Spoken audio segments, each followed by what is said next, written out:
What do we say? Hurts first. Yeah, Hurts first. Okay, let's not spend 17 minutes on these trades, or else the comments will yell at me.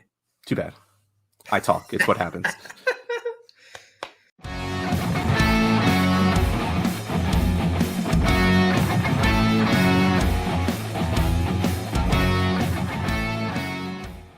Welcome back, everybody, to another episode of the DLF Trade Show. Yet again, I am your host, Russ Fisher at Dynasty Outhouse, here with my boy, Addison Hayes at AmazeHayes_. Effortlessly got it that time. Effortlessly. It's like I was practicing in my head over and over before I started, but no, that definitely didn't happen. Oh, we are here again. It feels like we're going in these little, series of players. You know, we did 2 oldies just before this, then we did Dak, so, let's do another quarterback. Why not, right? Let's just do a little twofers every single time. Well, every other week, I guess, just because this is once a week. But I digress. So today we are doing Jalen Hurts. And the reason we thought this would be a good idea was, first of all, it was just, how great was it to see Miami playing Dynasty with their draft picks, right? Right. But to me, those moves of Philly trading back and then Miami trading to where they were, the best part of all of that to me was it kind of solidified that Tua and Jalen Hurts are safe for now. And right. 2 Dynasty players, that's a big deal. At least for Hurts, this year is safe. I mean, we know that Tua has more, capital in the first place and a same regime as opposed to the Eagles, which is coming over. But we're not talking about Tua right now. We're talking about Hurts. Before we do go any further, how you doing, Addison? I'm doing great, man. Hey, I love the new camera setup that you got going on here. I like it. I finally got tired of my ridiculously blurry widescreen thing that was going on, and I got myself a nice little camera going. And it feels weird, like my head feels large because I'm used to seeing it much smaller, so it's really freaking me out. But I do just have a large head in general, so it's just putting me in touch with myself, I guess. I like it. See, fantasy football is therapy, everybody. That's how you got to look at it. All right, so again, just to give you the run through, Addison and I decide on a player, and then what we do, I say we, like I did any of this work. Addison goes into the DLF Trade Finder to find a trade that we think not necessarily reflects the value, but one that would lead to a good conversation of what that player's value is. Then Addison will walk us through the 2 teams that made this trade. We'll say how we feel about the trade for both teams and all of that. And then we will talk about the value from the DLF Trade Analyzer. This is the DLF show after all. So, of course, we're using all them good DLF tools. And then we will wrap up by saying how we feel the analyzer did analyzing. I still have to find a better way to say that, but it works. And, everything up with a nice, neat little bow and let you know how we feel in general about everything we just talked about for hopefully less than 17 minutes. But let's get started. We have a trade in a 12-team SUPERFLEX tight end premium league that is 2 points per reception. And of course, this is another Safe Leagues league. This trade was made on April 4th, and today is April 7th. And I could say the date because this is getting released tomorrow. So the trade, let's just get into it, is Jalen Hurts for Devontae Parker and the 107. Before we get into the trade, Addison, walk us through these 2 teams. Sure, yeah. So another safe league. It just makes it easier on me to really analyze these rosters and figure out, both teams' directions a little bit better. So Team A, that's the team that gave away Jalen Hurts for Parker in the 107. They last year were the 3rd place team after finishing 8-5. They lost in the semis, but then won the consolation game, so they were 3rd place. But I was looking at the roster, and I think that they got a little lucky, just based on kind of hitting on a couple players that really had big years. And you'll see what I mean here in a minute. But I think now, evaluating their roster in April of 2021, I'm wondering if they should just pull the plug and kind of go in the rebuild direction. So I do have to say, hold on. I saw the line. Yeah. I think he got lucky last year and should pull the plug. If we were not video recording, I would have just started laughing when I read that out loud. Well, read that in my head. That is a fantastic line. That's you'll see here what I mean in a second. So his quarterbacks are Aaron Rodgers and Deshaun Watson after trading away Jalen Hurts. Running back, he's got Kamara and Chris Carson and like nothing else after them. And wide receiver, he's got Hopkins, Boyd, Landry, and Devontae Parker. And then at tight end, he's got Tunyon and Austin Hooper. So it's an iffy roster here. And I think moving Hurts now, if he's trying to compete with all the Watson stuff going on, like I think there's a realistic chance that he only has one quarterback at least right now in Aaron Rodgers. And again, he got propelled by Rodgers and Tunyon super over touchdown efficiency. Kamara had an amazing season, especially down the stretch last year. That's where I feel like he got lucky and doesn't really have a whole lot else going on for him. That if that doesn't happen again, he's not repeating the same season that he had. So that's would you say that this trade hurts for his team? Oh, that jokes. I got him. Team B. Like it. Team B. They were tied for 7th after finishing 6-7. Looking at their team, I do like their team a lot better, at least a lot better than Team A. They're young. They're heading in the right direction here. Quarterbacks, they have Kyler Murray, Tom Brady. Now they added Jalen Hurts and Cam Newton. Running backs, he's got Miles Sanders and Leonard Fournette. Those are basically the only two of note at the running back position. Wide receivers, got DJ Moore, Allen Robinson, DJ Chark, and a couple other like role player type of wide receivers. And he's got Hawkinson and Irv Smith at tight end. So young, I like it. They're not competing, but I think they're going in the right direction with where they need to be and they should be. Even though they gave up the 1.07, I still like the direction that they're heading because I think they wanted to solidify that QB2 or QB3, depending on, Tom Brady's playing this year. Jalen Hurts is safe for this year. But gives him some options at least and weekly. Hey, Cam Newton's playing this year. Come on, man. Come on. Maybe. He will be on the field, I'm sure, whether he puts up fantasy points that are actually usable. We don't know yet, but he will actually be on the field, supposedly. He's got some options. And if Jalen Hurts ends up being a top 10 quarterback, like people think that he might be with a whole year's worth, then he might be looking pretty strong there. So yeah, I gotta be honest. Like I'm staring at this trade, I'm like, man, like if I could have somehow like put in one of like Cam Newton or Tom Brady to lower that pickup trade of the 107, like I would have felt so much better about it. Because like the core of Murray, Hurts, Miles Sanders, DJ Moore, Allen Robinson, DJ Chark, Hawkinson, and Irv, like that's a wonderful young core. Though A-Rob is probably considered old by people, which is just. That's a different story. But man, that is a great core of a team. And if they had that 107, well, we'll talk about that later. All right, first, let's talk about the trade. Jalen Hurts for Devontae Parker and the 107. Okay, before I'm not even going to talk about it. I'm going to ask you a couple of questions. Yeah. Is Devontae Parker worth anything? Okay, but that's a clearly hyperbole. Okay, is Devontae Parker worth what is he worth in it? I was gonna say, are we talking like a higher second in a super flex? We're talking about Parker probably in the same lengths as stuff as like Rondell Moore, Terrace Marshall, Tylan Wallace, like that, and that puts you in the high to mid second round range of a super flex. So I think that's pretty fair. I'm a little lower than that, like especially because maybe it's my Preston Williams bias and the fact that they traded back up in the draft, right?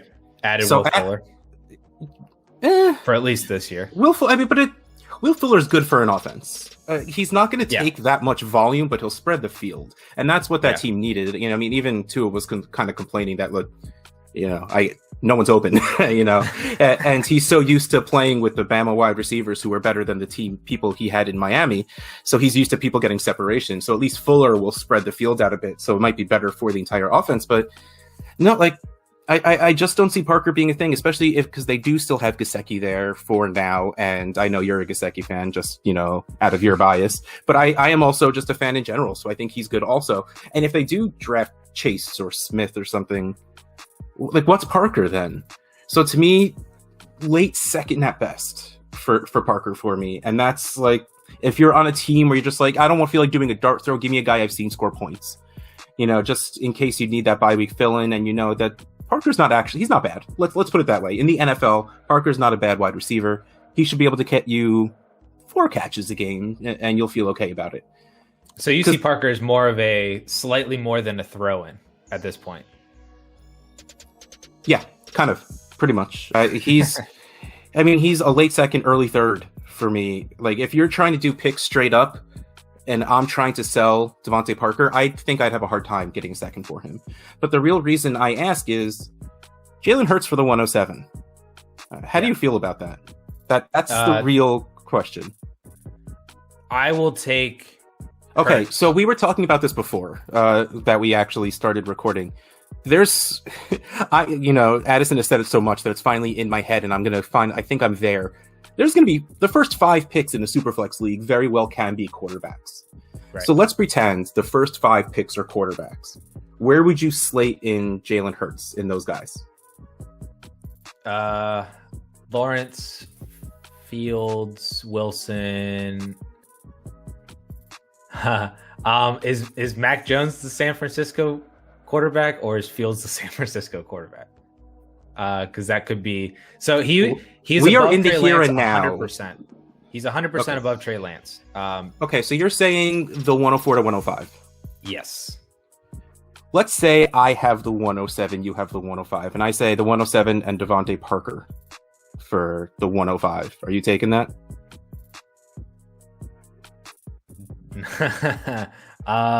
Do I need a quarterback? You're getting one regardless. I probably would move back those. I probably would move back those 2 spots because I don't see a massive difference, unless that 105 is like Najee Harris. But I think why wouldn't it be? Because we're saying there's a good chance that 5 quarterbacks go. In which case, you'll have your choice of that 5th quarterback, or or Najee, or Chase, or Pitts, who is just we've been having many. I feel like every time before we start recording, we talk about Pitts a little bit. You have your choice of any of the skill positions or that last quarterback at the 105. And are you willing to trade back, because you should always be willing to trade back, but are you willing to trade back for Devontae Parker? No, not really. So that really doesn't make a huge giant difference, especially if you're telling me that like that 1.05 is Najee. Najee is head and shoulders above everybody else in this class for me, even the wide receivers. Yeah, that's just how I like to build out in drafts. And this trade is happening right now, so we don't know the NFL draft. We don't know your rookie draft, so you're just kind of doing your best at knowing your league mates and seeing how things would fall. Right. Yeah, it's super difficult. Like you could literally spend a whole show just like talking out the different options and ways that a rookie draft could go in the first 5 picks. Yeah, I think the quarterbacks going this early is going to shake things up a little more than I thought they would, because I was expecting Mac Jones and Trey Lance to probably go at the bottom of the first, and now it just doesn't seem like that's at all happening. I mean, in the NFL draft. I thought we'd have like a Lamar Jackson thing where someone traded up into the end of the first to grab Mac Jones, but clearly the hype has just gone out of control that we're talking about Mac Jones at the 103. Being traded up for the 103 for Mac Jones. But that's not really what we're here to talk about. So clearly I guided this discussion to show you how I feel about this. To me right now, I think Hurts falls in at probably the 104. I Fields, Lawrence, and probably Wilson. And then Wilson and Hurts to me is a little iffy back or forth, because I don't know how we feel about assuming Wilson goes to the Jets again. We don't know for sure, but if he goes to the Jets, all right, so he has no running back, an line, and then Mims and Corey Davis. And if Herndon decides to show up this year, that's not a lot. And of course they can draft other offensive players, but it's still, you don't feel great about it. And I know that's just year 1 and this is Dynasty, but it matters a little bit with those early picks. Those early picks, you want something now, and you want it to last forever. So, and I know Hurts isn't necessarily safe forever, but man, is he going to score you fantasy points this year. And if you're trading away an early pick, you're probably trading it because you want fantasy points. And I think I'm treating it as a foregone conclusion that the Eagles are drafting an offensive player at 12. And if they they get Chase or Smith to put across from Rager, or even Pitts to go Pitts, Goddard, and Rager, that offense is going to be so good. Assuming Hurts can hit the broadside of a barn. So I think he can. I think he can hit the broadside of a barn. So to me, this is Hurts. This is Hurts pretty easily for me, and I don't think it's bias. I think it's just what we've seen. It took a lot for Parker to do well, and even then he got hurt, and him and Tua don't really seem, their styles don't fit very well. And then Parker's getting even older and a little slower, just because that's, hold on, what does that say? He's 28. Give that man a walker. He's done. So okay, so I'm rambling and doing this. So let's go to the trade analyzer. Let's put some numbers to this. Jalen Hurts is 480.4 points. The 107 is 300.2. Devontae Parker 76.1. Wow. Okay, so that is very little for Devontae Parker. So at least the trade analyzer kind of agrees with me. Okay, so the total is 480.4 to 347 because the package adjustment is on. It was 29 points. The difference in this trade is 133 points, which is about the 204 to 205. So if you took that 204, 205, put that value into Parker, turn that up to like the 201, then I'd start talking about this trade a little bit more. Still don't know if I feel great about it, but at least when you were saying where you would have Hurts around like the 104, 105-ish, the 201 could maybe get you those two picks in between. Yep. Yeah, 100%. The 107 is that pick where it's almost guaranteed that you're not getting a quarterback, or you're Pretty not much. getting, like I said that Hurts is 100% over Lance. Lance might be there at the 107, but I'm taking Hurts 100% over Lance. Yes. And so that's just kind of where I'm at with that trade. And I think your logic is spot on with the rest of this and everything too. And I think I need to rethink where I'm at with Devontae Parker, because there are a lot of variables that are really dragging him down. And rightfully so. So no, I like this a lot from the Jalen Hurts side. Team perspective wise, I think this made a lot of sense for Team B getting Jalen Hurts. I don't know what Team A was doing. Maybe he thinks that Deshaun Watson's situation is different than what it seems like it is, at least right now. Yeah. He at least only has Aaron Rodgers outside of that. Doesn't even have like a backup that could start. Like, it's literally he has Rodgers and Watson, and that's it. So I'm curious on what he's going to end up trying to do. Maybe he thinks the quarterback will be there at 107. I don't know, but I don't feel like this is cashing out on a 1-year value of Jalen Hurts. No, because it should be more than you that. should be getting more. Like this should have been for Aaron Rodgers, and you should have been blowing up your team and building it around Jalen Hurts, hoping he does well and is still the starter in 2 years. Right. All right, but that's I don't know. I think we missed the 17-minute mark, so sorry about that. No, I'm not sorry about it because I like talking. But that is our talks. Let me scroll up and down. Yep, that we've talked about everything. That is our Jalen Hurts DLF trade show. We had fun. I had fun. That's all that really matters. I am Russ Fisher at Dynasty Outhouse, Addison Hayes at AmazeHayes_, and we'll see you next time.